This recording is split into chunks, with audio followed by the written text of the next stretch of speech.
Welcome to Mehta PG college. तो हमारी spectroscopy की सीरीज़ के अंदर हम आगे चल रहे हैं। आज हम लेकर आए हैं एप्लीकेशंस ऑफ माइक्रोवेव स्पेक्ट्रोस्कोपी, जो कि हमारे यूनिट 1 का पार्ट है। ठीक है, टॉपिक क्या है हमारा?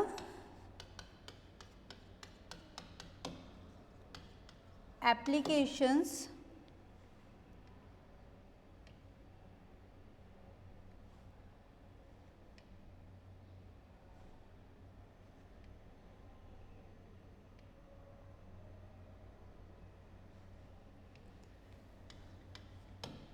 of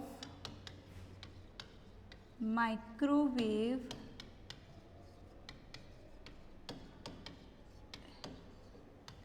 spectroscopy. ठीक है, अब एप्लीकेशंस की बात करनी है हमें आज की। ठीक है, कुछ ऐसे एक दो टॉपिक्स बच रखे थे हमारे, ठीक है, उनको कवर अप कर लेते हैं। साइड के अंदर मैंने तुम्हें डेटा ज़रूर प्रोवाइड करवा रखा है कि हमारा क्या है। ठीक है, एक मिनट,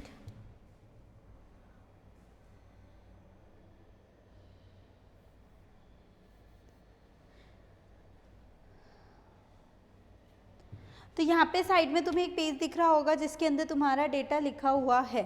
ठीक है, फिर भी अगर नहीं है तो हम यहाँ पे भी बात कर ही लेंगे। यहाँ पे भी मैं लिख ही देती हूँ कि जो पहला इस एप्लीकेशन है वो है हमारा स्ट्रक्चर ऑफ ज़ेनॉन ऑक्सीफ्लोराइड। हम क्या करते हैं, ज़ेनॉन ऑक्सीफ्लोराइड की स्ट्रक्चर को डिटरमाइन करते हैं।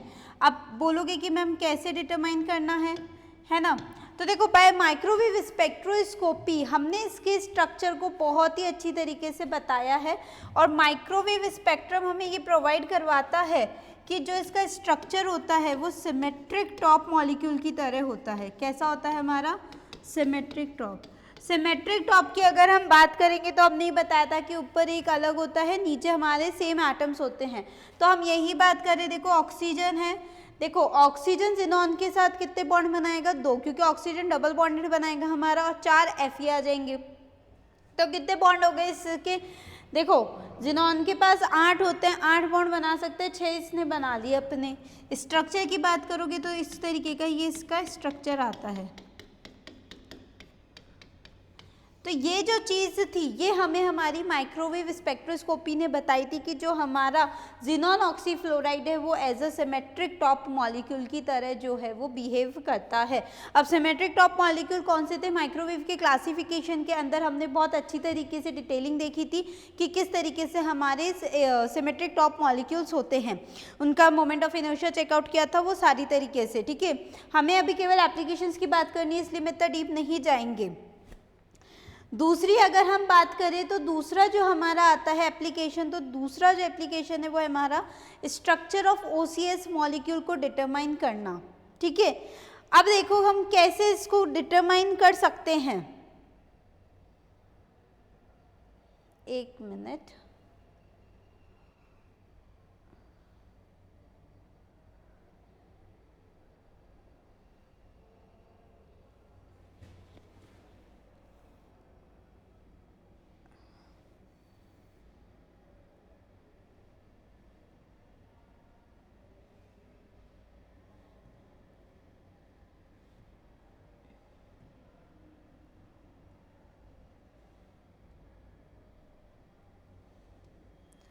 इसको 1 मिनट और कॉपी कर लेते हैं।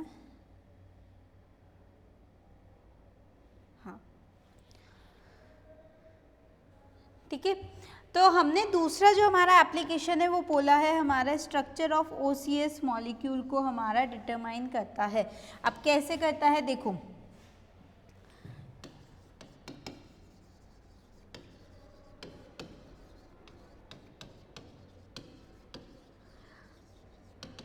देखो अभी तक अगर हम माइक्रोवेव स्पेक्ट्रा की बात करते हैं तो हमने डायटोमिक मॉलिक्यूल्स को लेकर आए थे।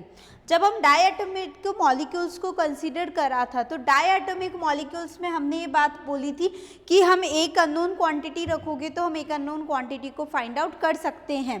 ठीक है, लेकिन यहाँ पे क्या हो रहा है, हमारे पास 2 अननोन क्वांटिटीज़ यहाँ पे प्रेजेंट है।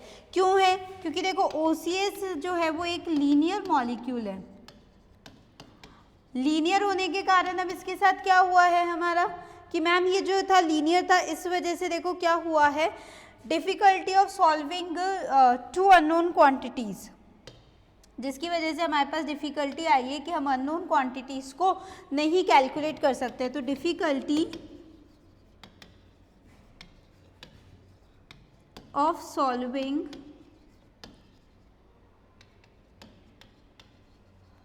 Unknown quantities,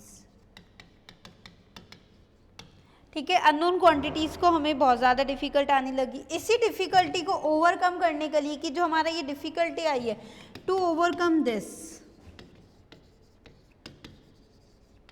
we use isotopic species, हमने यूज़ किया हमारा आइसोटोपिक स्पीशीज का हमने जो है वो इस्तेमाल किया। अब आइसोटोपिक स्पीशीज क्या होती है हमें पहले भी पता था, हमने आइसोटोप्स को लेने हैं हमें, ठीक है, दो डिफरेंट आइसोटोप्स। अब आइसोटोप्स कौन सा कंसीडर करेंगे हम, सल्फर वाला कंसीडर करेंगे। तो देखो सबसे पहले तो अगर हम इसके डायग्राम की बात करें तो OCS, ठीक है, लीनियर बोला ना हमने, तो लीनियर इसी तरीके से ये बनाएगा, विथ डबल बॉन्ड भी आता है, ठीक है। अब अगर हम इसकी बात करें तो हमें कुछ रेडियस कंसीडर करके चलनी है, RC हो जाएगी ये वाली रेडियस, ये वाली RCS हो जाएगी, ठीक है। अब मैंने ये बोला कि जहाँ पे मेरा मास ज़्यादा होता है वहाँ मेरा सेंटर ऑफ मास लाई करता है ना, तो मेरा सेंटर ऑफ मास कहीं ना कहीं जो है कार्बन CS के पास ज़्यादा लाई करेगा एज कम्पेयर टू मेरा कार्बन ऑक्सीजन। तो मैंने इस तरीके का यहाँ पे एक अपनी मोमेंट ऑफ इनर्शिया यहाँ पे ड्रॉ कर ली। अब यहाँ से जब ड्रॉ करा तो देखो यहाँ से ये जो आई है ये हमारी आ गई कितनी, R1, इसको कंसीडर कर लेते हैं R2 और इसको कंसीडर कर लेते हैं R3, ठीक है। अब इससे हम क्या निकालेंगे, हमारी इक्वेशन निकालेंगे, एक इक्वेशन डिराइव करेंगे मोमेंट ऑफ इनर्शिया की, जो कि हमें ये बताएगा कि किस तरीके से हमारी इस इक्वेशन को हम सॉल्व कर सकते हैं, ठीक है। देन उसके बाद हमने क्या लिया है, दो आइसोटोपिक स्पीशीज ली हैं, ठीक है, 2 आइसोटोपिक स्पीशीज। अब पहली कौन सी ली हमने, OCS लेना है, दूसरा भी OCS लेना है। O पता है 16 होता है, कार्बन 12 होता है, O16 कार्बन 12, ठीक है। दूसरी जो लेना है सल्फर, सल्फर को क्या लोगे 32, जो मेन डिफरेंस क्रिएट करना है वो सल्फर वाले के अंदर हमें करना है, और सल्फर का एक आइसोटोप लेना है हमें 34 का। उसके बाद हम डिस्टेंस को करेंगे और सेंटर ऑफ मास के थ्रू जो हम हमारी इक्वेशन को पढ़ते आते थे रिजिड रोटेटर के लिए, जो हम कैलकुलेट करते थे ना फॉर्मूला, उसी तरीके से हमें चलना है। देखो वहाँ पे हमने क्या किया था, आई की वैल्यू निकाली थी, ठीक है, अगर रिजिड रोटेटर का ध्यान हो तो वहाँ पे हमने आई की वैल्यू को कैलकुलेट किया था। जब हमने आई की वैल्यू को कैलकुलेट किया था तब उसके बाद हमने उसकी एनर्जी या फ्रीक्वेंसीज हमने निकाली थी, फॉर्मूला निकाला था E=BJ+1। तो बस हमें यहाँ पे आई की वैल्यू लेनी है, क्यों, क्योंकि यहाँ पे हमने आइसोटोप्स को डिफरेंट कर दिया है, तो डेफिनेटली आई के ऊपर कुछ ना कुछ फर्क तो पड़ेगा। तो उस फर्क को बताने के लिए, क्योंकि दो अननोन क्वांटिटीज भी हमारे पास ऑक्सीजन है और सल्फर है, तो दोनों को अननोन निकालने के लिए हम क्या करेंगे, आइसोटोप का इस्तेमाल। अब देखो क्या है कि अगर अब bye moment centre of gravity मुझे ये बताती है कि जो मेरा mcr1 है, mass of carbon R1 plus m0 oxygen R2, क्योंकि ये देखो एक साइड आ रहा है ना ये हमारा पूरा का पूरा, तो मैं mc कार्बन का मास और R1 हो जाएगी, साथ ही साथ मेरी कितनी हो जाएगी, R2 हो जाएगी। इन दोनों को मिला के जो मेरा फॉर्मूला बनता है वो बनता है मेरा m सल्फर R3 के बराबर। ये हो गई मेरी इक्वेशन फर्स्ट, ठीक है। उसके बाद हम चले हमारे आगे, तो मोमेंट ऑफ इनर्शिया जो बनेगा वो क्या बनेगा हमारा, I mc r1 का स्क्वायर प्लस m0 r2 का स्क्वायर प्लस ms r3 का स्क्वायर, ठीक है। ये हो गई मेरी सेकेंड इक्वेशन। अब उसके बाद जो फॉलो होता है रूल, वो ये कहता है कि R2 जो है वो देखो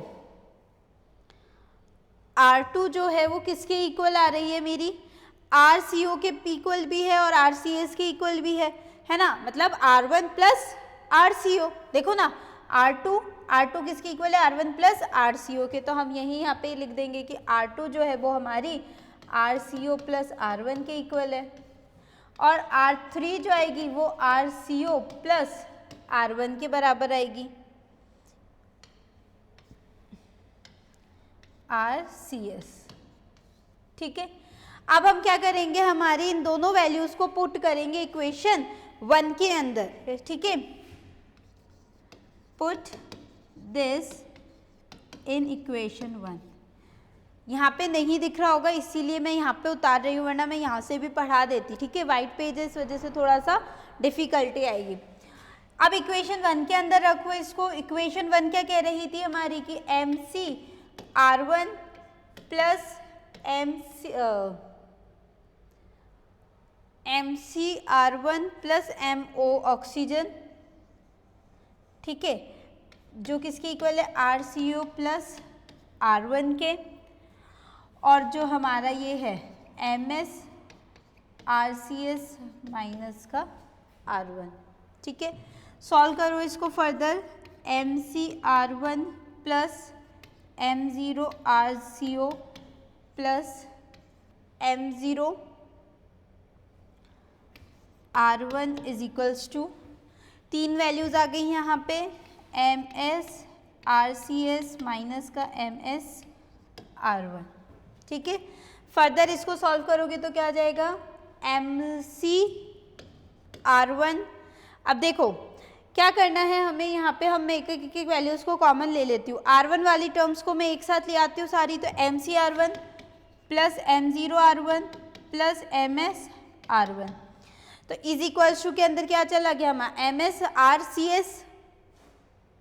ठीक है, ये CS है, ये हमारा CS है। ठीक है, अब क्या करेंगे यहाँ पे, MS RCS माइनस का हमें क्या जोड़ना है, अब क्या बचा, ये वाली टर्म बच गई हमारी, तो M0 RC0। ठीक है, नेक्स्ट जो हम देखेंगे अब क्या करना है हमें, देखो आगे चले हम इसके साथ ही, तो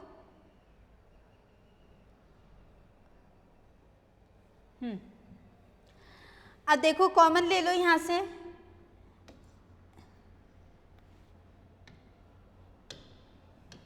क्या कॉमन लोगे, MC plus M0 plus MS, और यहाँ पे क्या आ जाएगा हमारा R1 कॉमन ले लिया यहाँ पे बचा MS RCS माइनस का M0 RCO। ठीक है, उसके बाद हमने इसको M कंसीडर कर लिया, इसको मैंने MR1 कंसीडर किया है, MS RCS माइनस का M0 RCO, वेयर अगर मैं बात करूँ कैपिटल M जो है वो मेरा इक्वल है MC plus M0 plus MS के। ठीक है, अब हमें क्या करना है, putting the value of R2 and R3 in equation second. अब R2 और R3 की इक्वेशन जो मोमेंट ऑफ इनर्शिया वाली आई थी उसके अंदर हम पुट कर देते हैं। ठीक है, putting the value of R2 and R3 in equation 2, और ये जो हमारी ये वाली इक्वेशन आई है ये है हमारी इक्वेशन 5। ठीक है, पुट कर देते हैं, आई आ जाएगा हमारा MC_R1 का square plus M0 RCO plus R1 का square plus MS RCS minus का R1 स्क्वायर। ठीक है, उसके बाद अब इसको हम फर्दर सॉल्व कर लेते हैं। ओपन कर लो इस पूरी टर्म को। देखो जब हम इस पूरी टर्म को ओपन करते हैं तो ओपन करने पे एक बहुत बड़ी वैल्यू आएगी। ठीक है, इस चीज़ को यहाँ देखते हैं कि जब हमने ओपन किया तो देखो MC_R1 स्क्वायर था, M0 RCO हो जाएगा, और साथ ही साथ ये A प्लस बी का स्क्वायर आ रहा है। A प्लस बी का स्क्वायर को कैसे लिखेंगे हम, A square plus B square plus 2AB की फॉर्म के अंदर लिखेंगे। तो उसी तरीके से हमें इन दोनों को सॉल्व करना है। जब हम ऐसे जाएंगे तो हमारी ये टर्म आ जाएगी हमारे पास। ठीक है, ये वाला कुछ टर्म आएगा। फिर इसके अंदर हम R1 की वैल्यू पुट कर देंगे जो हमने हमारी इक्वेशन फर्स्ट से निकाली, ये जो हमने ये निकाली है फिफ्थ से, वो वाली हम हमारी पुट कर देंगे। R1 की वैल्यू को पुट करके फिर फर्दर हम उसको थोड़ा सा सिंप्लीफाई कर लेंगे और सिंप्लीफाई करने के बाद हमारा कुछ इस तरीके से टर्म्स आ जाएंगी। ठीक है, मैं लास्ट टर्म लिख देती हूँ कि जो सिंप्लीफाई करने पे टर्म आएगी वो आएगी हमारी 1/m 2m0 RCO MS RCS minus का m0 स्क्वायर RCO का स्क्वायर माइनस का MS RCS का square plus m0 RCO square plus MS RCS square, ये जो आएगी हमारी लास्ट इक्वेशन आ जाएगी। ठीक है, जो हमारी सॉल्व करने के ऊपर होंगी। उसके बाद अब हमने क्या बोला है कि जब हमारी ये इक्वेशन आ गई तो मैंने यही स्टार्टिंग में बोला था कि हमें अलग अलग आइसोटोप के लिए वैल्यूज चाहिए। अब अलग अलग आइसोटोप्स के लिए वैल्यू चाहिए तो इसी इक्वेशन के अंदर हम क्या कर सकते हैं, सल्फर का 34 भी ऑब्टेन कर सकते हैं। अब सल्फर का जहाँ पे भी ऑब्टेन करोगे उस टर्म के अंदर देखो, ये एक आइसोटोप के लिए हो गया, सपोज तुमने सल्फर 32 के लिए ये वैल्यू पुट करी। सेकेंड बार में तुम किसके लिए पुट करोगे, आई जो निकालोगे वो किसके लिए निकालोगे, सल्फर के 34 के लिए, जिसको हम डिनोट करेंगे हमारे डैश से। तो जो आएगा टर्म वो क्या बन जाएगी हमारी 1/m 2m0 RCO, जहाँ पे भी ऐसा आ रहा है वहाँ पे क्या अप्लाई करना है, हमें डैश अप्लाई करना है, RCS डैश माइनस का m0 स्क्वायर RCO का स्क्वायर माइनस ऑफ MS का dash RCS square dash plus m0 RCO square plus MS RCS का स्क्वायर डैश, ये हमारी एक और इक्वेशन आ जाएगी। तो इन दोनों को इक्वेशन को जब हम सब्स्टिट्यूट करते हैं तो हम हमारी इंटर एटॉमिक डिस्टेंस को निकाल लेते हैं। तो ऑन सॉल्विंग इक्वेशन 6 एंड 7, ठीक है, on solving equation the value of RCO and RCS can be determined provided the value of I and I dash which can be obtain from the microwave spectrum. ठीक है, तो इन दोनों के behalf पे जो है हम निकाल सकते हैं हमारी वैल्यूज़ को। हमने ये बोला है कि सॉल्व करेंगे अगर हम इक्वेशन,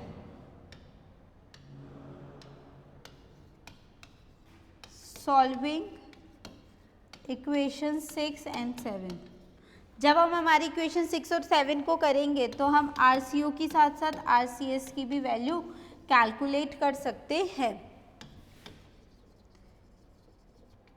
और कैसे कैलकुलेट होगी, देखो मेरे पास IN था और I डैश था 6 एंड 7 इक्वेशन के अंदर। तो मैंने अभी लास्ट में जब मैंने ये बोला था कि हमें क्या होता है कि फ्रीक्वेंसी निकालने के लिए आई की ज़रूरत होती है, तो इस तरीके से हमारा आई के अंदर चेंज आएगा जिस वजह से हम दोनों टर्म्स को सॉल्व कर सकते हैं। तो एक तो ये हो गया हमारा एप्लीकेशन, इतना नहीं भी लिखना हो तो केवल हम इतना बताकर आ सकते हैं कि हमारे मोमेंट ऑफ इनर्शिया डिफर करेंगे अगर हम दो आइसोटोपिक स्पीशीज़ को कंसीडर करते हैं। क्योंकि हमने डायटोमिक मॉलिक्यूल की बात करी है, पॉलीएटॉमिक की बात नहीं की है। OCS is a polyatomic molecule, तो उसको निकालने के लिए भी हम हमारे इस तरीके से कैलकुलेट कर सकते थे। नेक्स्ट स्ट्रक्चर की अगर हम बात करें तो जो नेक्स्ट हमें पता लगा वो हमें पता लगा हमारा स्ट्रक्चर ऑफ ओजोन मॉलिक्यूल। ठीक है, थर्ड एप्लीकेशन की अगर हम बात करेंगे तो वो है हमारा structure of ozone molecule. Ozone जो था वो देखो, अगर तुम मार्क करोगे ओजोन को तो हम इस तरीके से ओजोन को कुछ बनाते हैं, O3 होता है हमारा, है ना, हम कुछ इस तरीके से हमारे ओजोन को ड्रॉ करते हैं।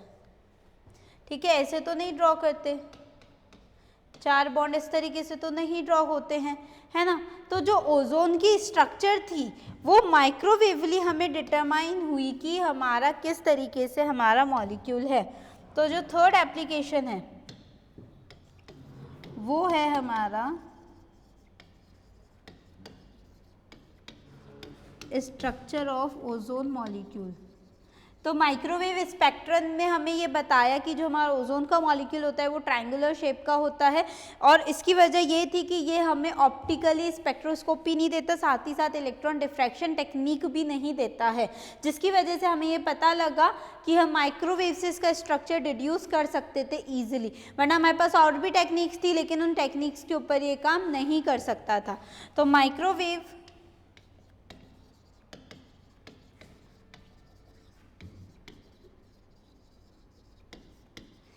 successfully provide the information of ozone structure with that is it is triangular in shape, जो कि हमारा क्या होता है, ट्रायंगुलर इन शेप होता है। और साथ ही साथ अगर बात करें तो ये ना तो हमें ऑप्टिकल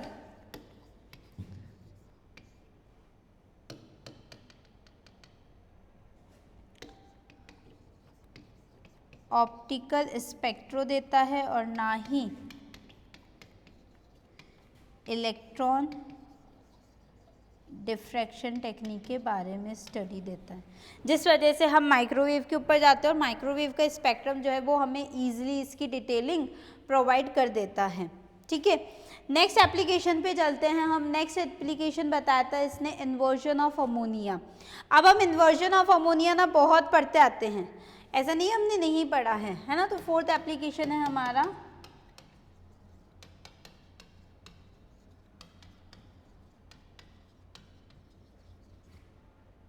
इन्वर्जन ऑफ अमोनिया। अब अमोनिया का जब हम इन्वर्जन करते हैं तो हम इस तरीके से फ्लिपिंग करते हैं इसकी।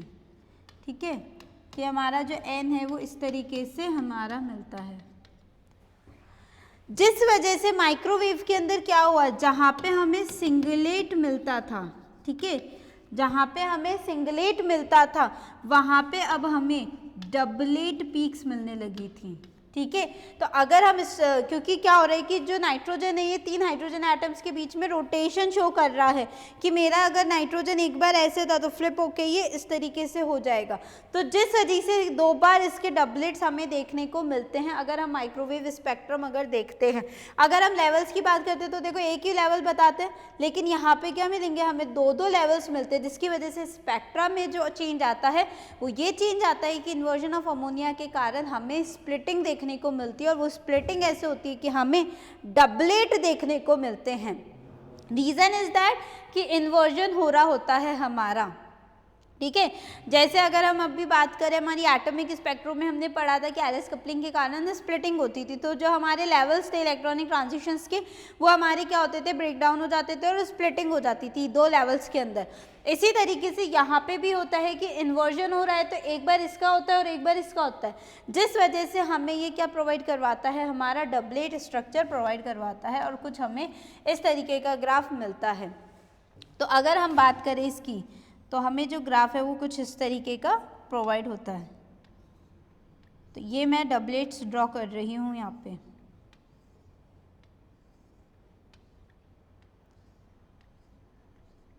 और ये जो ग्राफ ड्रॉ करा है, ये जो ग्राफ है ये ड्रॉ होता है हमारा पोटेंशियल एनर्जी और नाइट्रोजन की पोजीशन के बीच के अंदर। तो जिस वजह से हमें ये पता चलता है कि ठीक है, ये जो ग्राफ है plotted between position of nitrogen atom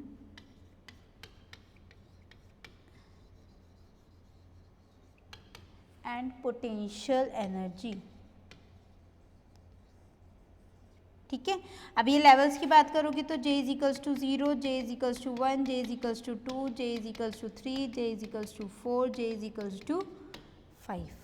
इस तरीके से हमें ये लेवल्स हमारे शो होते हैं। तो मैंने यही कहा है कि due to inversion of ammonia हमें स्प्लिटिंग देखने को मिलती है और इस स्प्लिटिंग के कारण हमारे जो है वो J लेवल्स स्प्लिट होते हैं और हमें डबलेट का प्रोवाइड करते हैं। नेक्स्ट एप्लीकेशन आता है हमारा बॉन्ड लेंथ इन बेंजोनाइट्राइल। ठीक है, last but not the least application है। ठीक है, लास्ट एप्लीकेशन की बात करें हमारा तो बॉन्ड लेंथ इन बेंजोनाइट्राइल। बेंजोनाइट्राइल की जो भी बॉन्ड लेंथ आती है उस बॉन्ड लेंथ को हमारा बताया था, ठीक है। In the one of the studies in the field of structural organic chemistry was the exact determination of geometry of benzonitrile. हमें एग्जैक्टली नहीं पता लगती थी, लेकिन माइक्रोवेव ने जो था वो हमें बेंजोनाइट्राइल का स्ट्रक्चर क्या होता है पहले तो ये पूछोगे।